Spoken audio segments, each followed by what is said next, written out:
Had a fellow reach out to me with an issue of bees in the crawl space of a friend's house. This person saw them in her bathroom, and what happened is a swarm must have made a nest underneath the crawl space, and he wanted to find an easy method, nothing's easy, but a method on how to retrieve the bees and to eliminate her problem with the bees. He wanted the bees, she didn't. So this is what I did. I made a beevac. It's got 2 buckets. This just so happened to be Harbor Freight. You can get you some Home Depot buckets or whatever. And what I did with this one right here, this right here is the bottom bucket, which will house the bees. It'll have a lid. I went around and I drilled holes, as far as many holes as I can at the top. I drilled holes all in here. I got this lid right here, this bucket, and I cut it where it will fit and cover the hose, just like so. Well, I found out that made the bucket split, so I did put some, country loving on there, put some duct tape and some electrical tape on there to keep it from splitting anymore.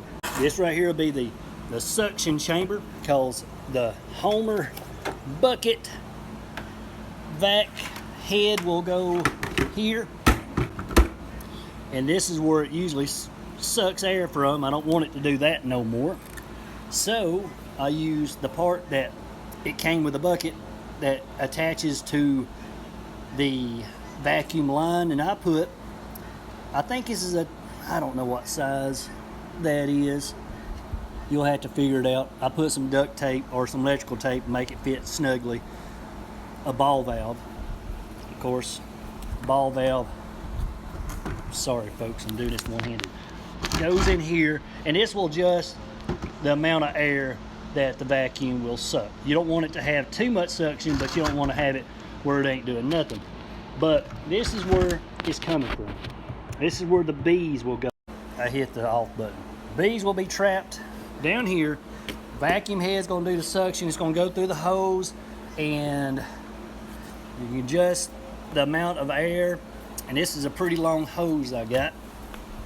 And I do have an attachment, which I need to figure out what I did with it, that reduces this into like a little wand, and that helps out tremendously as well. I have caught bees with this, and the deal is, once you caught the bees, leave that vacuum going, because you're going to have to do some quick removal here. That's going to keep air going through there. The bees are going to be trapped.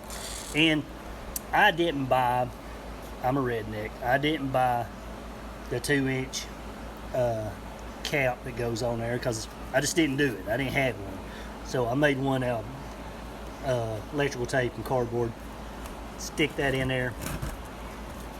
It fits pretty tight. And of course I'll use this clamp.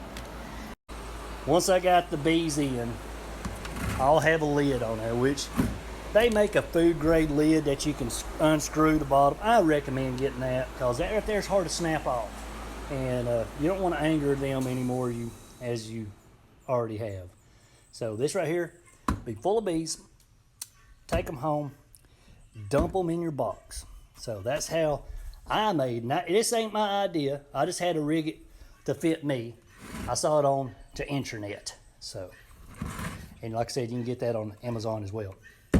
Hey, if this helps you, you find value, like and share. Love you. Kelly Can Do.